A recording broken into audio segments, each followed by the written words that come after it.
On a warm summer evening, I sat with my family on the cushion-deprived but nevertheless faultless couches of the Lazy Man cabin at Milford House, a getaway in the Annapolis Valley. We relied on a question starter app on one of our phones to pass the time. If you opened up your fridge, seeing what item would make you the most happy? Coltrane offers up an apple. In that moment, I am struck by the perfection of the answer, an apple. We find ourselves in Nova Scotia. This is the first Canadian province where apples were cultivated. They were introduced by our Acadian ancestors around 1633 and stewarded by Mi'kmaq people living in what is now known as Annapolis and Kings counties. That means we have 390 years of experience growing apples, and we have a lot to learn. I only truly discovered apples after reading Helen Humphrey's The Ghost Orchard, which explores the history of the apple in North America. And because at Dalhousie we find ourselves in the apple's original Canadian stomping grounds, and because Humphreys can deploy words that haunt, you must read The Ghost Orchard. Although the book might seem like it is about apples, it is actually, or perhaps also, about how we capture and shape our memories and histories, how we honor what is gone but nevertheless lingers. And it's about how we respect that history by carrying it within us while embracing what is possible and knowing that new things will inevitably emerge. History shapes but does not constrain our futures. Let me share with you the first line from the first chapter. What makes apples so interesting is that, like human beings, they are individuals, and their history has paralleled our history. And Humphreys challenges us with a seemingly impossible project. There must be a way to describe, simply and beautifully, the taste of an apple. I want to speak first of the story of the apple, and then let's talk about how to describe simply and beautifully its taste. And if it's not obvious yet, I'm not talking only about apples, I'm talking also about Dalhousie. Sean Miles is Dalhousie's University Research Chair in Agriculture Genetic Diversity. He also has an apple biodiversity collection in the Annapolis Valley. His work allows us to study how apples past can assist us in managing our food supply into the future, and if food sustainability doesn't keep you up at night, it should. This is how the New York Times described Sean's work. Creating the apple biodiversity collection was a painstaking 6-year process. It involved planting 4,000 little trees, ripping them up year after year, preserving them in moist sawdust in a giant fridge during the winter, replanting them during the next summer, and then waiting for them to mature. Dr. Miles and his colleagues affixed labels with names to every tree and waited. Think about the effort and commitment. Planting and preserving, replanting and labeling and waiting. No fast results, no easy publications, no perfect solutions. This is the focus and care required so that if you're a student at Dalhousie, you can bite into one of those Annapolis Valley apples in your dining hall. Or if you're a graduate of Dalhousie, you can build your life around those apples, like Brian Lee, a graduate of our Bachelor of Engineering program, who brings us ciders from the Annapolis Valley apples, or first-generation farmer and alum Sebastian Marguerite, who invites us to pick apples at his Vista Bella farm. Now let's describe simply and beautifully the taste of an apple. The sweetness of the first bite is tempered by secondary tartness or tanginess, hints of cinnamon, pear, honey, butter, custard, or even pineapple. In the busyness of life, we sometimes mistakenly eat an apple without appreciating it. This is our loss, and I hope that after these installation marks, you never again eat an apple without pausing first. As we enter our next phase together at Dalhousie, I want to mark the moment by exploring more deeply 3 tastes or themes: people, place, and purpose. Let's center our people. Every student, staff, and faculty member at Dalhousie belongs. We are and need to intentionally work at being a community of people who care about each other. I appreciate that what follows might sound aspirational, but let's close the gap. At Dalhousie, we see your hard work. We're grateful for it because we know that each of you makes a difference in the lives of our students, the ones that are here to graduate and pursue extraordinary careers and the advancement of knowledge and understanding. Whether you ensure that our systems integrate, our classrooms are clean, our students cross the stage at graduation, or our research has impact. We believe in your talent and we nurture it. We haven't always done that, and there have been explanations, but no excuses. COVID, leadership changes, different focal points, cynicism, frustration, burnout, workload, isolation, impatience, intolerance, and exhaustion. But a great university has only one thing that truly matters: people.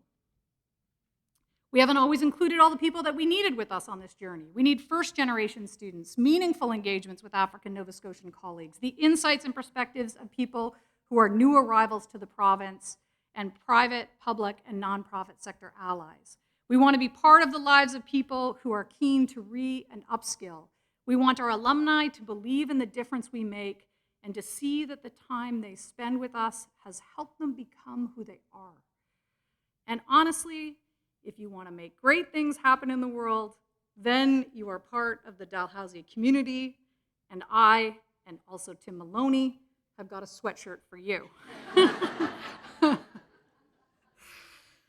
There is a feeling when you pick an apple from a tree and you look at it and appreciate its unique shape and hue, and you run your thumb over the skin to feel the texture in search of soft spots or scabs.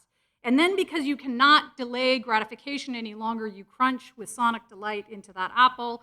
And that moment of sustenance and joy, to me, that is like knowing you're making a difference in the lives of other people. And that is what we get to do at Dalhousie every day. Second, let's talk about the theme of place. We aren't a university in Melbourne or Bangkok or Nairobi or Savannah. We are core to Nova Scotia, with footprints in Halifax and Truro and Yarmouth, and with partnerships in Sydney and across the Bay of Fundy and St. John.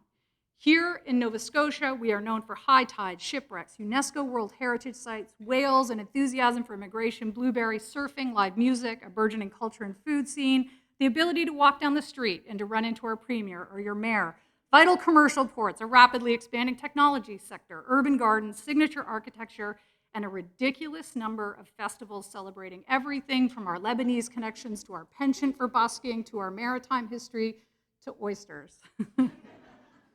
And this is a place that is known for Dalhousie.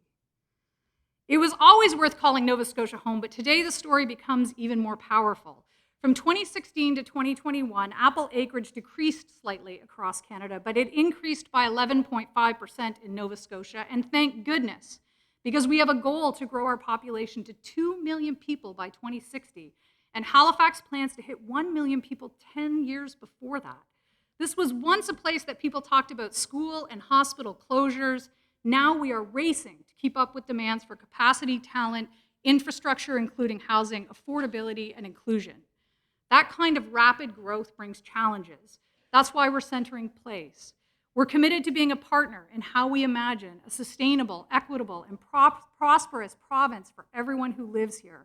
We're going to do that the way Sean cultivates apples, deliberately, carefully, and with attention to results. We're going to embrace our obligation to be part of making Nova Scotia the best it can be by contributing to issues like labor force development, supply chain management, affordability, effective planning, housing, economic security, and the inclusion of all people, whether those who have lived here for generations or those who have recently arrived. And just as a thriving orchard boasts a multitude of apple varietals, each with its own unique flavor, color, and texture, we will cultivate a vibrant multiplicity of peoples and disciplines.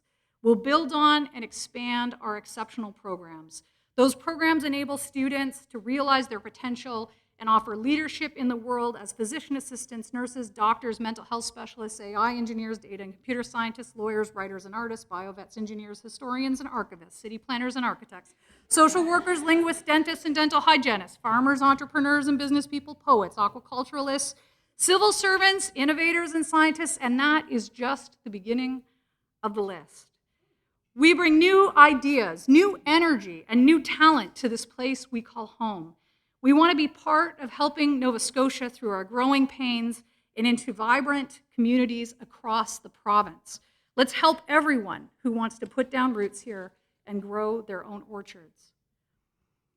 The third core theme is purpose. As a university, we have a strong and unique calling. We cultivate the value of learning, and we inspire curiosity and exploration. Universities were built in response to the human drive to acquire, preserve, and produce new knowledges.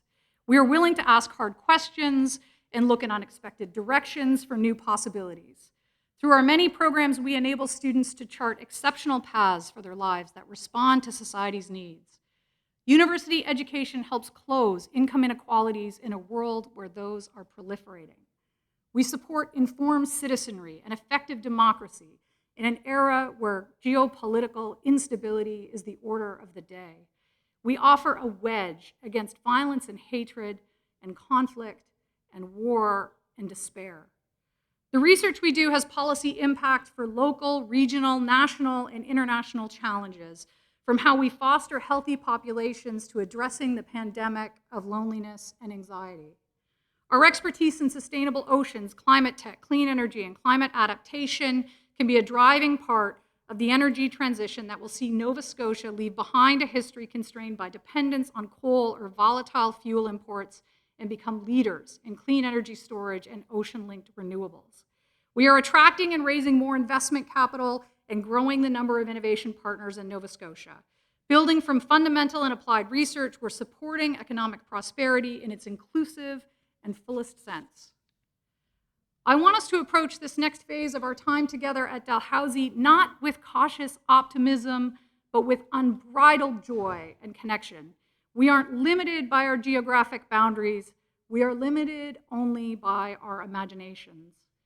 Apples have always been essential for our survival, and like Dalhousie, their skin is full of nutrients. They have evolved with a strong sense of purpose, and they flourish with just the right amount of wildness and chance encounter. We live in extraordinary times with exceptional people in a place that offers foundational strengths and indeed an invitation, indeed essential demand to make things better. And we find ourselves in a moment where so many of us are looking for a renewed sense of purpose and opportunity. And as someone said to me at a reception yesterday afternoon, this is our time. Let's not squander it. Let's return to the apple as a beguilingly simple answer to the question, if you opened up your fridge, seeing what item would make you the most happy. What we know from Helen and Sean and Brian and Sebastian is that each apple is unique and that each reflects a long history of cultivation and experimentation. When we get the question, if we looked at Dalhousie 100 years from now, what would make us the most happy? We might answer, to see flourishing orchards. That will require each of us with our individual talents and skills, and it will require all of us working collaboratively together to accomplish. Every person that is part of the Dalhousie community has a unique contribution to make. Just as we celebrate the lime and grapefruit in a tart Granny Smith, or the sweetness that comes along with a tinge of acidity in a Honeycrisp, we should cherish the diversity of all that we do and of who we each are. I am Kim Brooks.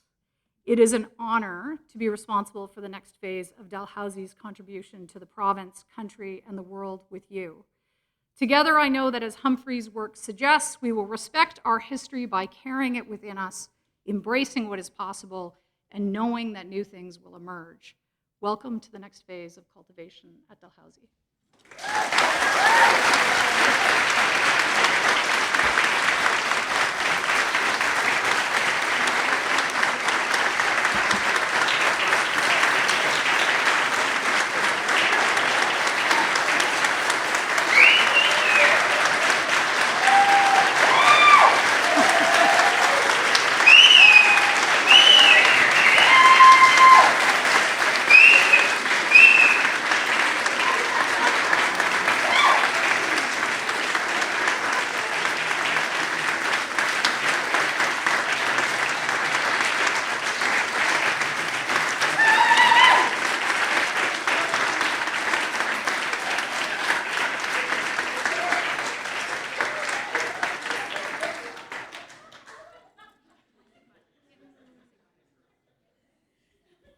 Bye, Truro. We said nice things about you in the speech before the speech.